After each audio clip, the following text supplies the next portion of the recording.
Lep pozdrav na ta deževen jesenski dan.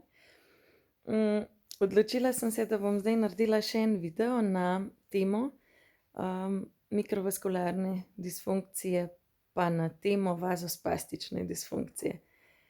Mi smo ugotovili, da mialgični encefalomielitis pa fibromialgija, da sta pogosto zelo zamenjani bolezni, da eno in drugo nekako enačijo v našem prostoru, in da v veliki večini nam je skupnega to, da smo hipoksični.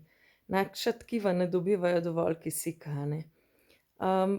Jaz nisem zdravnik, imam pa stik zelo veliko ljudmi, ki imajo težave, in na osnovi tega sklepam, da je to, a ne.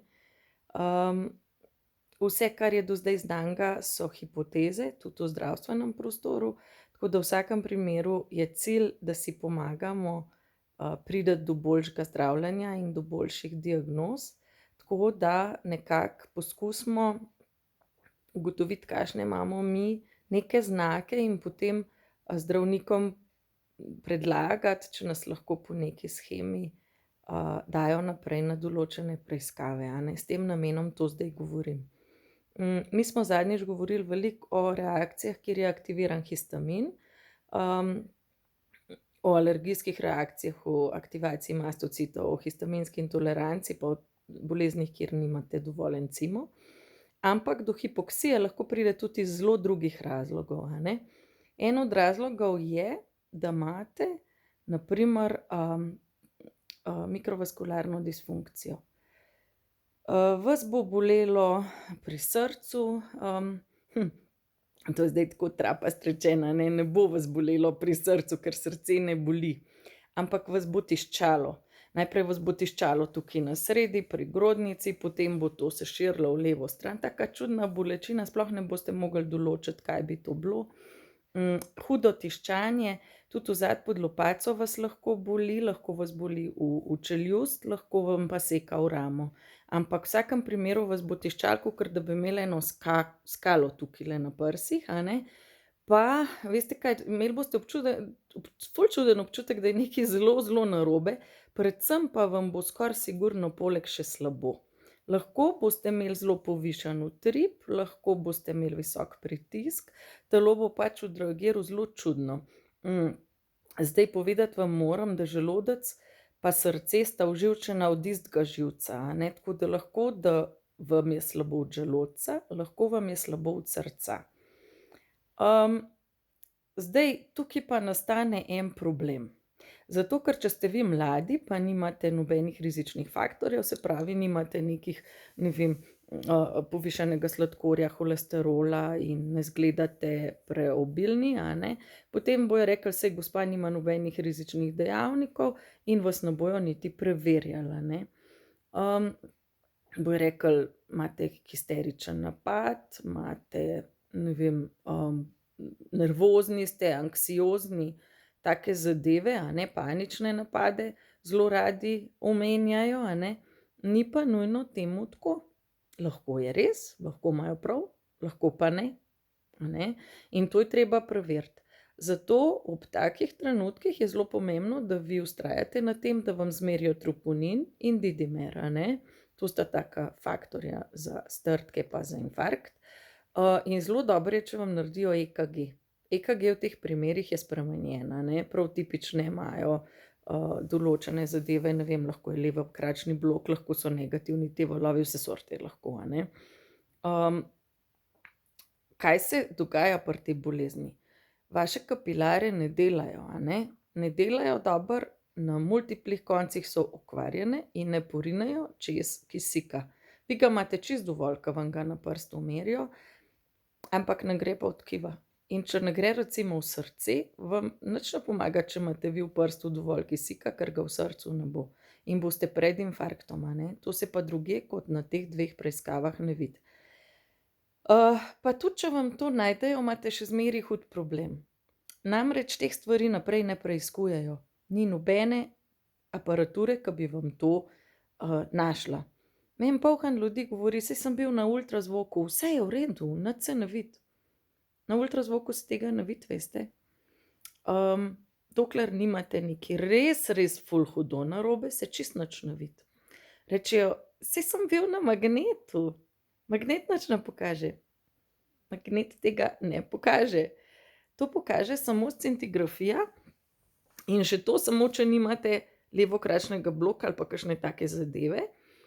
In sicer vam naredijo scintigrafijo pred naporom in pol vas dajo na kolo, če se vas upajo, če ne, vam dajo eno injekcijo, a ne, in vas dajo pol še enkrat na scintigrafijo. In če se vidijo tipične zgostitve, je to to. Ampak če ste vi enkrat samkrat imeli na primer levokračni blok, bojo oni rekli, da je to za vas kar normalno, ker njih so tako učili. To ni normalno. Ker če se vi slabo počutite, takrat, kadar vam srce nabija ali pa imate neke take čudne reakcije, potem za vas to ni normalno in morate vztrajati na dodatnih preiskavah in morate vztrajati na tem, da govorite, da vam ni dobro, če vam ni dobro, in da hodite nazaj k zdravniku, nazaj. Zdravniki nimajo takih preiskav, ki bi to dokazale na neki boljši način, razen čez to, kako se vi počutite. Zelo tipičen je, da imate lahko tudi rozacejo, a ne, to bolezen, ki imate tle rdeč, pa nos rdeč, pa ali pa da ste imeli že kot otrok kakšne ožilke, recimo jaz sem imela tle en tak ožilk, ne znam drugače povedati, ki je potem zbledel, a ne, z leti. Te stvari se pa tipično pojavijo ponavadi pri ženskah pred meno, a ne, ali pa ko so že v menopavzi, a ne, ker na to ima zelo velik vpliv tudi hormoni. Ni pa nujno, ne dobiš te bolezni od nekih, bom rekla, blokad na žilah, a ne, tako kot klasično.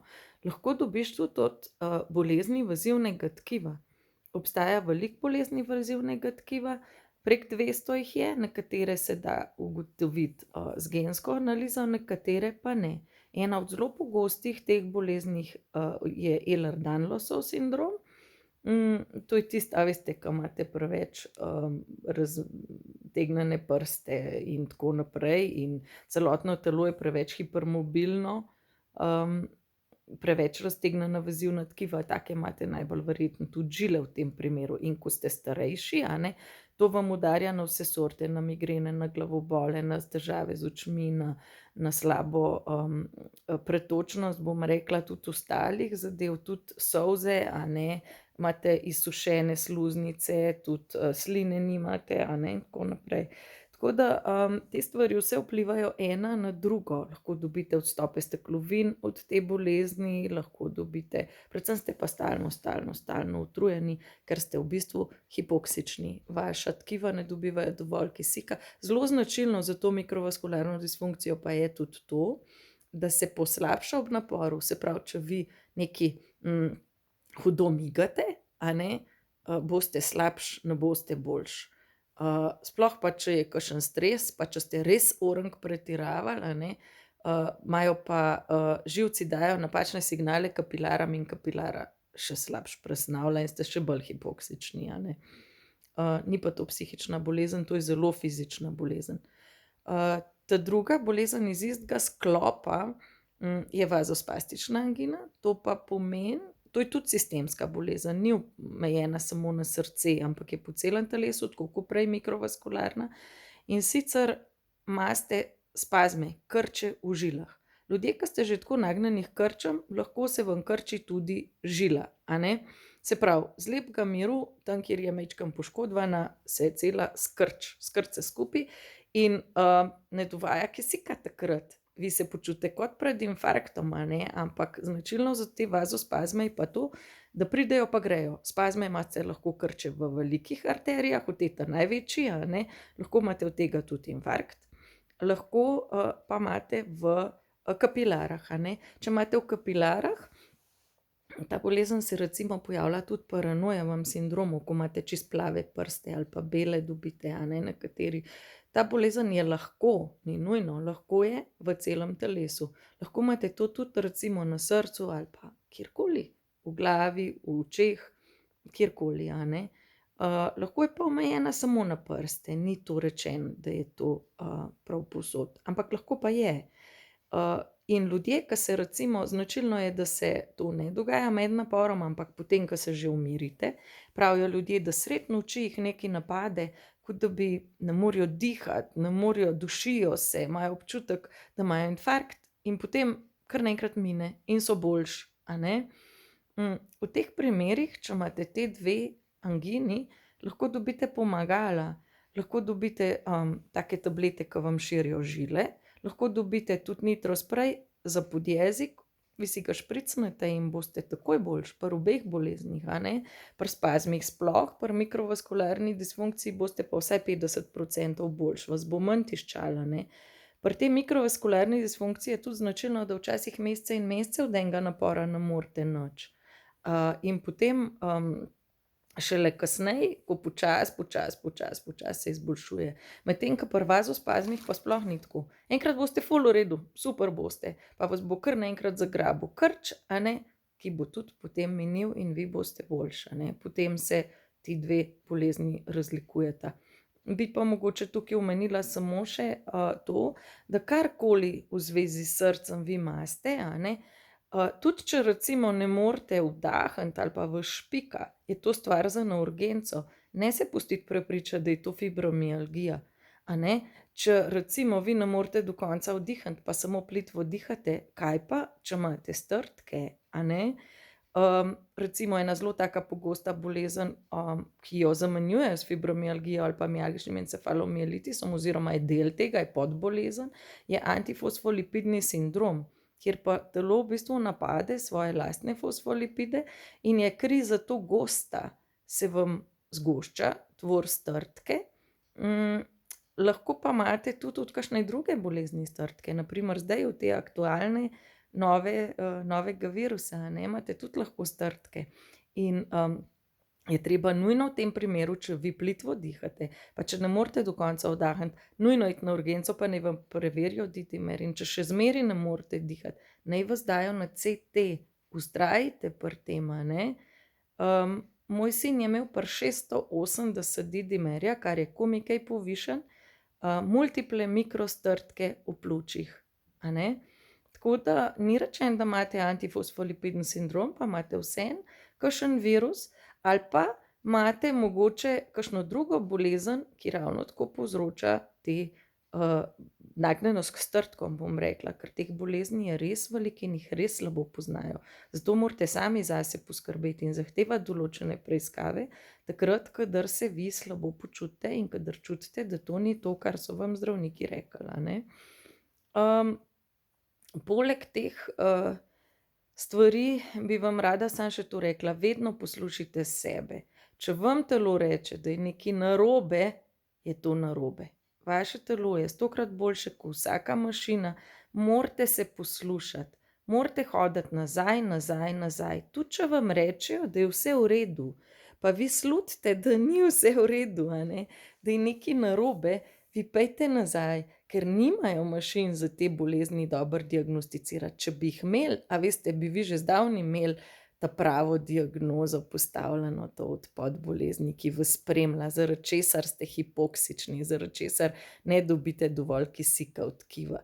Zato hodite nazaj, ne reči, z mojim srcem je vse v redu, so rekli, da ni nič na, ne vem, na ultrazvoku, to ni rečeno, lahko imajo prav, ne, lahko pa mogoče tudi nimajo. Zato je vaša dolžnost skrbeti za vaše zdravje, poskrbeti za vas, da se boste vi boljše počutili. Ker te bolezni, o katerih vam jaz razlagam, se popolnoma različno zdravijo. Vi boste histaminsko intoleranco zdravili čisto z nečim drugim, kot če imate recimo mikrovaskularno disfunkcijo ali pa vazospazme, ali pa recimo antifosfolipidni sindrom, ne, se pa spet čisto drugače zdrav. Tako da najbolj pomemben je najti to podbolezen, ne, ki vam povzroča stvari, da ste vi utrujeni, a ne. Vi ste pa utrujeni, ker nimate kisika dovolj. Zakaj ga nimate?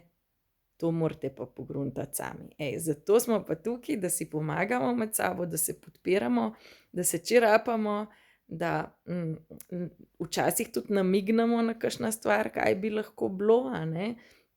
Zato, da ste boljše opremljeni z informacijami, kaj sploh imate za ene opcije, možnosti, na kaj biti pozorni in kako naprej delovati. Če vas karkoli tiši, če ne morete vdihati normalen, tudi če vam srce nabija, a veste, to ni normalen, lahko imate poc, posturalno ortostatsko tahikardijo.